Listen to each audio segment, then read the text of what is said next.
Chapter 5 End of Opening PV-01 Planetary Archives. Twilight stood defiantly, a heap of corpses at her hooves. She rolled the body over with a push of her hoof to see a bullet wound. One hit, one kill just like all the others. This had been the first, the cannoneer. She remembered the scene perfectly. The detonation that had filled the room, the troubling absence of pain, the gaping wound in his chest, the reloading sound. Then everything became blurry as she started to kill again. She had no time to waste wondering what was happening because, well, the room needed purification. By that point, the fight had become a one-sided butchery. Her new ally had shot down any pony daring enough to get close to the heavy weapon, while Twilight's blade cleaved into the herd of frightened lost souls. The screams of the heretics had filled the room a few minutes more until the only audible sound came from Twilight's chantings. Now that the situation was calm again, Twilight was left with a plethora of unanswered questions. A few things were sure about the mysterious sniper. For a start, they were expertly trained and they hated these cultists as much as she did. This didn't leave many possibilities. The Inquisition was one. Another spaceman was another, though none of the war mares Twilight had met fit the profile. In any case, even though she didn't know all the details about the mare's identity, she had a reasonable idea. No, the more perplexing question was not who, but why. No matter how Twilight turned the question in her head, none of the scenarios she imagined made sense. No need to think about that now, she thought tiredly, massaging her temple. I will get the answer soon enough. The Equestode watched the pony at her hooves. Determining the trajectory of the bullet was not easy, but she had quite a few bodies to work with. She worked fast and efficiently. Soon she had the basic idea of where to look. That was enough. Twilight left the room, letting the darkness claim its territory once again. Facing a spaceman was a terrifying prospect. Spike had been in the Equestode's care long enough to know the full extent of their capabilities. Yet here he was, with a handicap to boot. I bet Twilight would have some codex line or a quote from me, he mused. Something like, if your life is given in the service of the Empress, your death shall not be in vain. The dragon frowned at the thought. He'd be glad to die in the service of his lady and the Empress, but he was in no hurry either. Dying here served no purpose at all. Think, Monitor. You got this. He was up. That was an improvement. His whole body was screaming in pain, but pain he knew. He was still weakened, but the shackled at the bottom of the sea feeling was fading by the second, washed away by his bloodstream. He should be able to walk. His vision was still troubled, and his eyes hard to keep open, but the room didn't offer much to look at anyway. Okay, best get out of here before she notices that I'm up again. He had no sooner formulated the thought than the spaceman turned toward him. He lacked the strength to facepalm, but he depicted it vividly in his mind. The surf's heartbeats echoed in his fins. His muscles twitched, full of adrenaline, ready to fight but unable to. The spaceman was on him before he could react. She was on him before he could see her move. There was a blur. Then he was between her hooves, being crushed by her unnatural strength. "Did you see it? Did ya?" she asked, shaking him for emphasis. "Huh?" he tried. "The fight! It was amazing! Your mistress was killing them like they were not even there. And then the psyker appeared and your mistress attacked them?" "What?" "The psycho was shifting in and out of reality, so your mistress got really pissed, and then she caught them just as they left out of wherever they were hiding, and she punched them so hard even I felt it." "Wait. Then she grabbed them and asked where you were?" "I can say she was pretty pissed because I could feel it from here, and I can tell you we're pretty damn far. That's when the psycho used some sort of spell to chain her, and the cultist tried to shoot her with a big cannon." "What?" "I'm sure she would have dodged it, but I didn't want to take the chance, so I killed him. She was very surprised, but she kept fighting, and since she knew I was there, I told myself, oh, what the fuck, I might as well help her. And then I shot anyone that tried to bother her while she fought. It was amazing! Sensing a pause in the unending flow of words, Spike took his chance. Wait, did you say you helped Lady Twilight? Well, duh, what did you expect? That I shot her? Don't be silly, Spike. You know my name? Of course I do. You told it to me yourself. What? Who are you? A malicious grin appeared on the mare's face. Without a word, she put her hoof to her chest, tapping it, as if to show him something. It took him a second to click. No way. The grin became a huge smile. She opened her mouth to say more, but immediately closed it. Something had caught her attention. Oh, she's coming! This is gonna be so exciting! Say, are you feeling better? He flexed his arms, testing his muscle reactivity. The pain and numbness were still present, but nothing a good rest wouldn't shake. I guess I'm okay. Good. Wouldn't want to greet your mistress with you all poisony and tired, would we? I guess not. Here, take this, she said while shoving her weapon in his arms. Surprise, poison-induced fatigue, and the simple fact that the weapon was twice as big as him almost made him fall. Why are you giving me? He asked, dumbfounded. Well, duh! Your mistress is coming and I wouldn't want her to think I'm the enemy.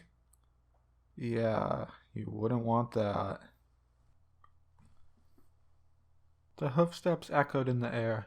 The pace was slow and deliberate. The Equestode wanted her arrival to be known. There was not a sound in response, but she knew she was on the right track.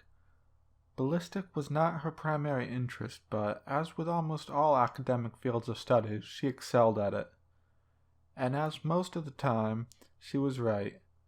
The room was small, hard to see from afar, but offering a wonderful vantage point, permitting well-adjusted shots from above the shelves. Nice. I wonder how much time it took to prepare all this. The Equestode came inside, her weapon cocooned in her magic aura. The time for answers was long due. The room was bigger than she expected. The relative order made it look spacious, despite the presence of 2 genetically enhanced mares and a dragon inside. There was plenty of space for weapons and various gears while permitting it to be easily defended. Twilight guessed there was another entrance, hidden somewhere to permit a swift retreat. The place was well organized. Twilight saw all this and more. But this was all taking place in her subconscious. Right now, 2 things monopolized her attention, competing for her brain power and emotions. The first stood at her right side in the form of Spike, a sniper rifle too big for him in his arms. The dragon seemed fine at a glance, but his lady knew better. He was doing a good job of hiding it, but he was exhausted. He was stiff and uncomfortable. His legs and arms were quivering at the effort of carrying the gun. His eyes were slightly out of focus and his scales were discolored in some places. Twilight could list 20 poisons that would do that to him. Fortunately, none of them were lethal nor permanently incapacitating. They looked at each other with a relief they both tried to hide. Monitor, she said. Lady Twilight Sparkle, he answered. Are you okay? She asked, trying to hide her concern. Tough as a dragon, my lady, he said with a smile, which was code for, I'm weakened, but I'll survive and can still do my duty. The hint of a smile appeared on her muzzle. Good boy. It faded as soon as she turned to the other presence in the room, her frustration overriding any other emotion.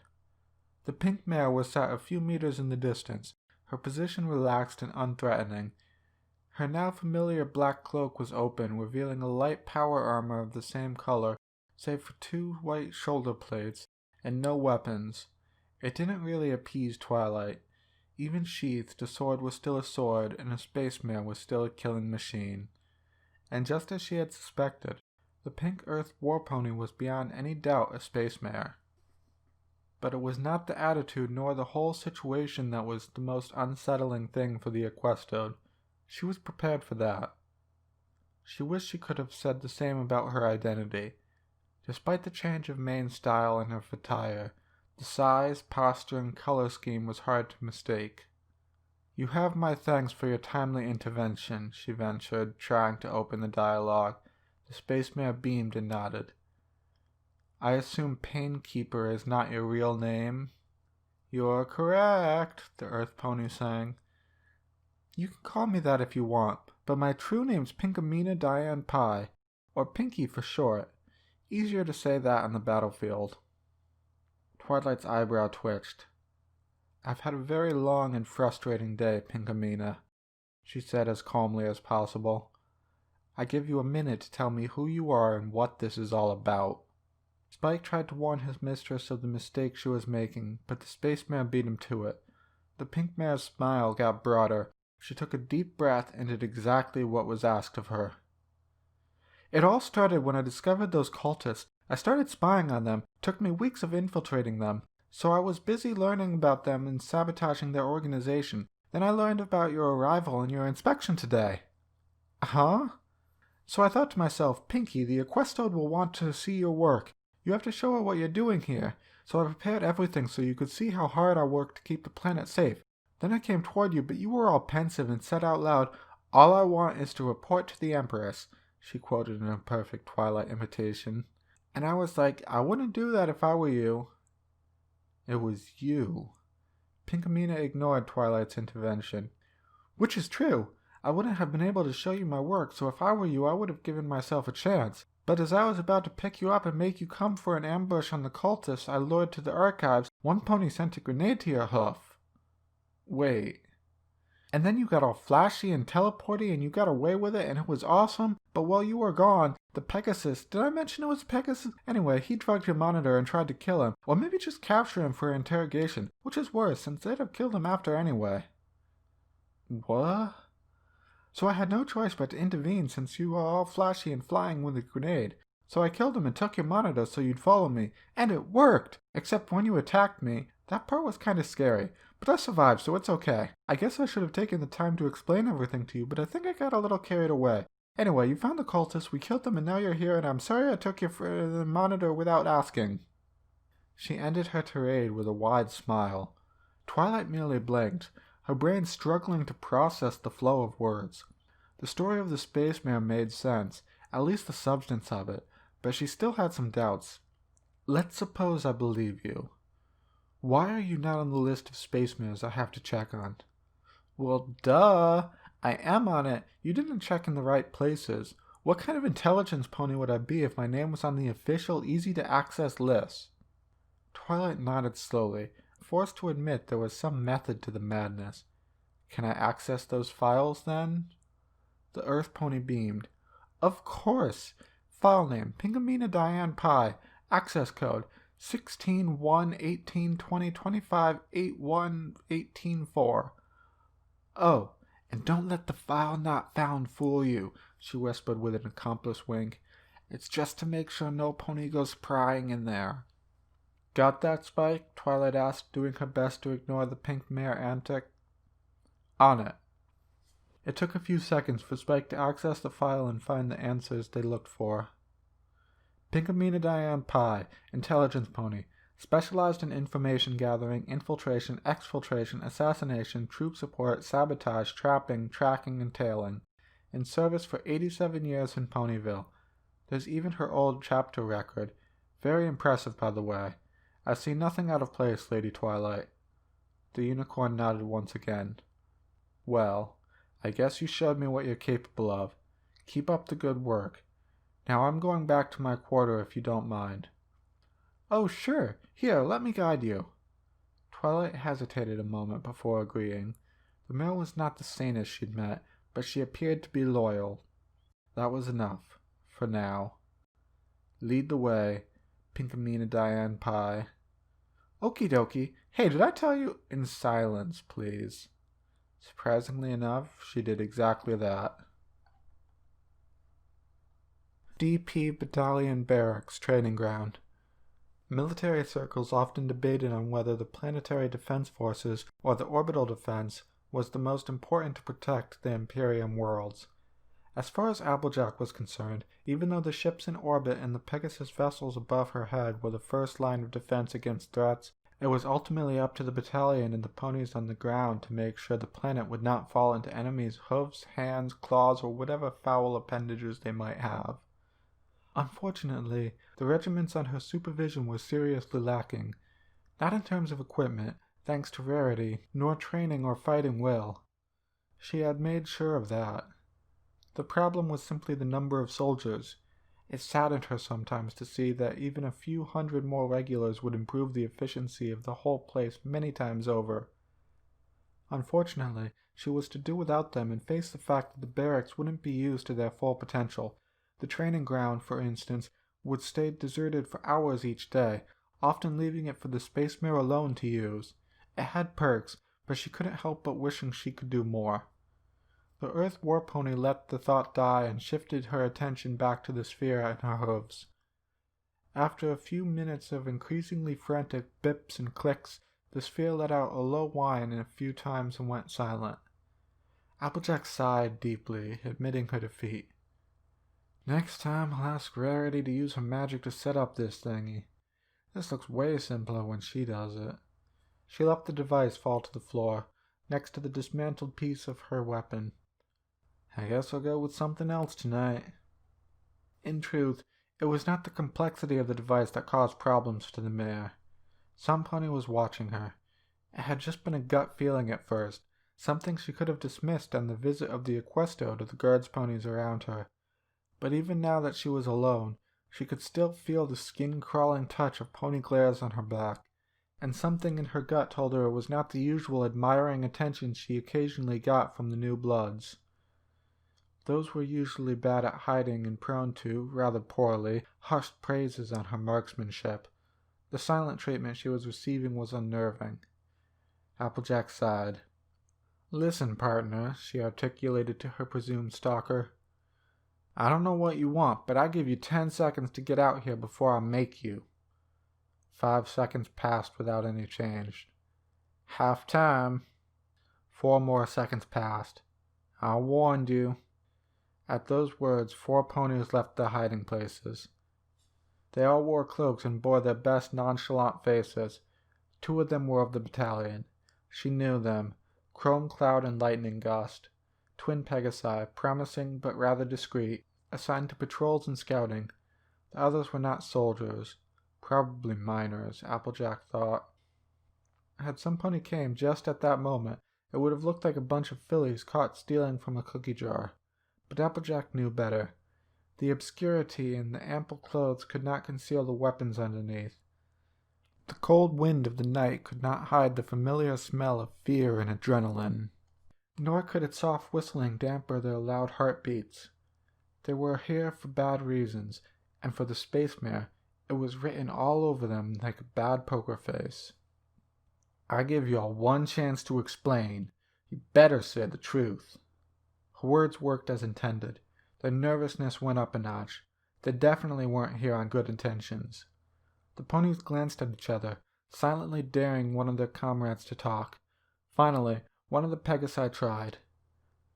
"I don't know what you mean. "I warned you," interrupted Applejack, shaking her head. Her twin hearts pumped a massive dose of chemicals in her enhanced physiology, as almost a ton of muscles and armor charged. The Earth ponies struggled with their clothes, trying to reach the weapon beneath them. They failed. They were dead soon after. The twins fared better. They jumped out of the way of the space mare, getting rid of the cloak and taking off in one go. The Earth war pony sneered. "My training used against me. That's irony for you." Applejack assessed the situation. They'd come prepared, that was obvious. Flying targets were always a pain in the flank to deal with, even with her heavy bolter, and right now she couldn't even count on it. She'd have to do with 2 defensive grenades and a combat knife. They, on the other hoof, had come with crude plasma pistols. It was time to get creative. The Pegasi knew they had the advantage, and they pressed it. Shifting in the air above the mare, they made plasma rain, not unlike the paleo weather control patrols of Canalot. The space mare avoided the shots. It helped that the weapons were of poor craftsmanship, and that the twins were simply lousy shots while airborne. Applejack was biding her time.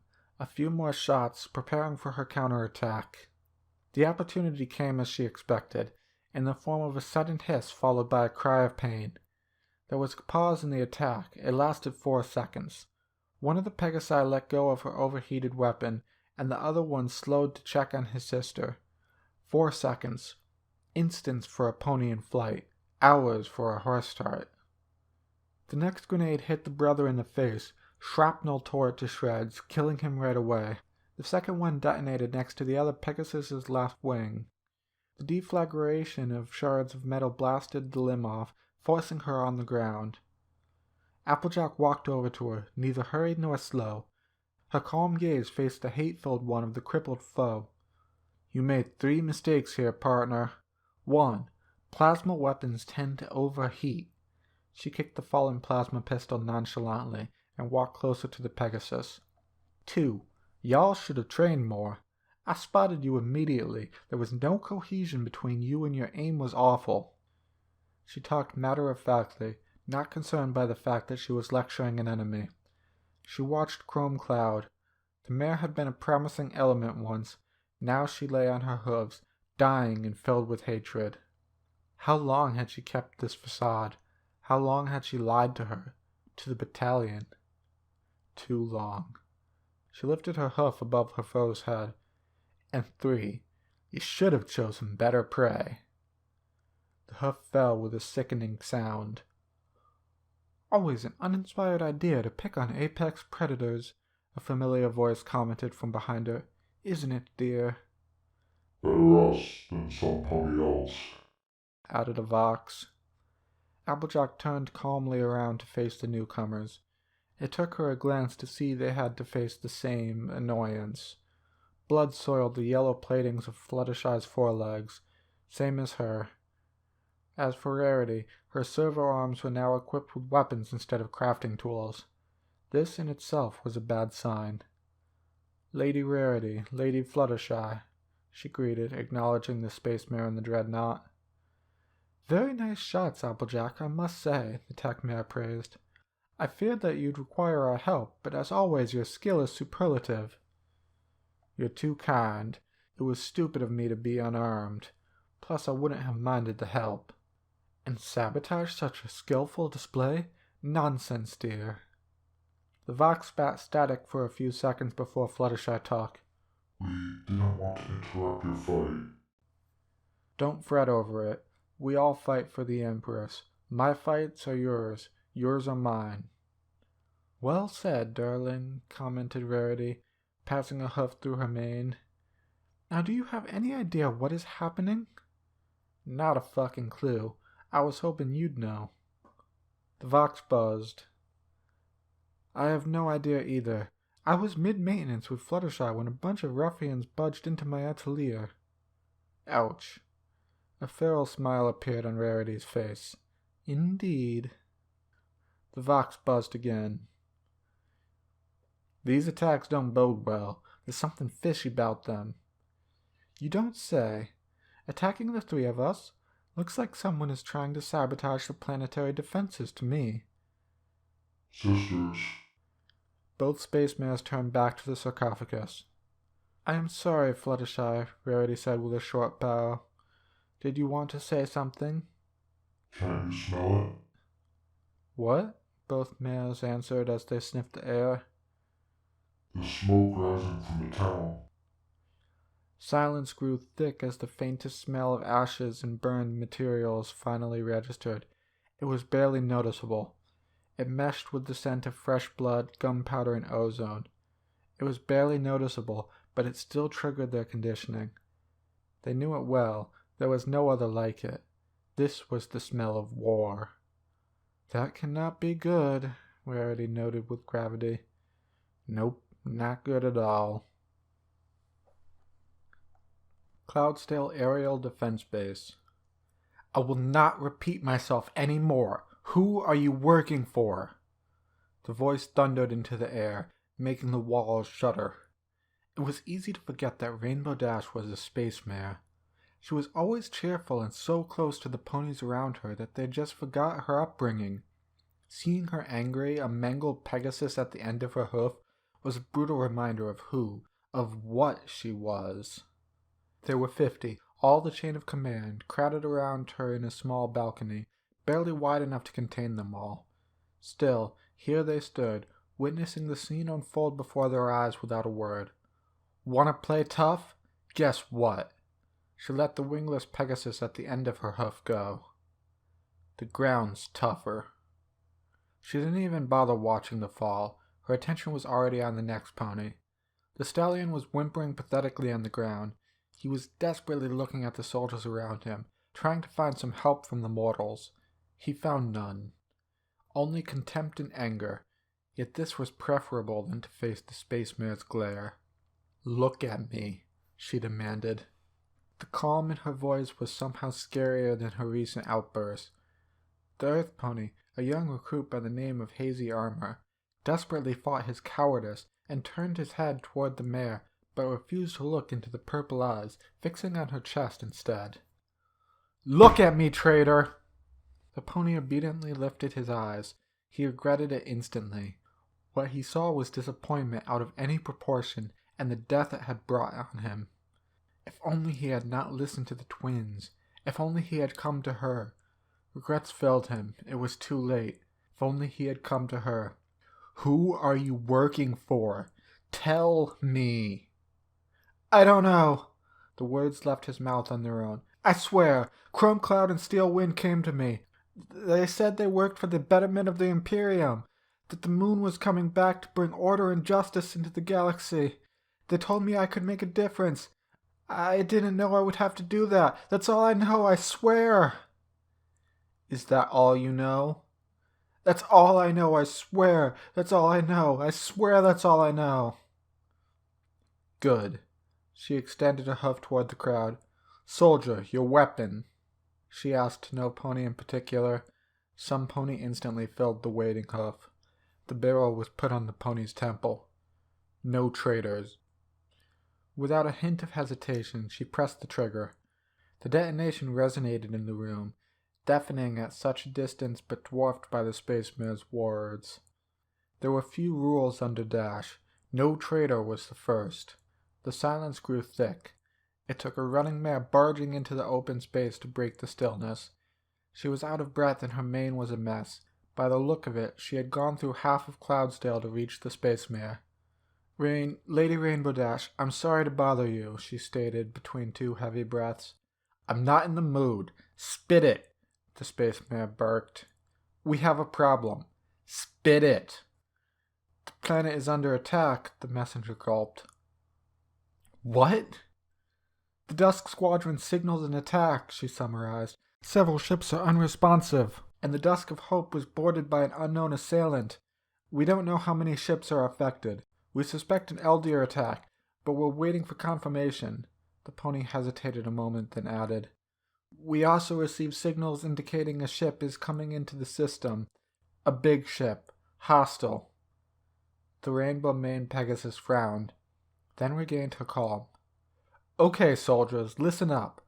I want this whole planet on alert, and I want to know exactly what we face as soon as possible." She turned toward her communicator. I want you to contact my sisters. Tell them I need them as soon as possible." "Sir, yes, sir," the pony answered, already opening a communication link. "Remind me never to get on your bad side, Dash," a sarcastic, familiar voice muttered. There was only one pony who dared to be that familiar with her. Ivory Meteor. It was a privilege he had gained through constant efforts. Despite the handicap of being an Earth pony, he had defied all the odds. He had climbed the echelons faster than any pony in Rainbow Dash's knowledge. He had bested every Pegasus in Cloudsdale save for the war mare herself, and, by doing so, earned his place as her second in her friendship. He was also the only pony daring enough to try to flirt with her. "Also, if you could tell me how to get on your bedside." "Colonel, you're in charge while I'm gone. Do not disappoint me." She had ignored the attempt and still sounded angry, but Ivory knew that excitement would quickly take over the space mare's mind. He also had the absolute conviction that she couldn't stay mad at him. "I wouldn't dream of it, Dash," he answered with a smile. "I know what you dream of, and it's not pretty," she joked, almost despite herself. "Except when I dream of you," he countered. This time it worked. Her signature confident smile was back again on her face, and the tension in the room went down to a more acceptable level. Try not to be too lame, Ivory, she said as she jumped off the platform. I wouldn't dream of it.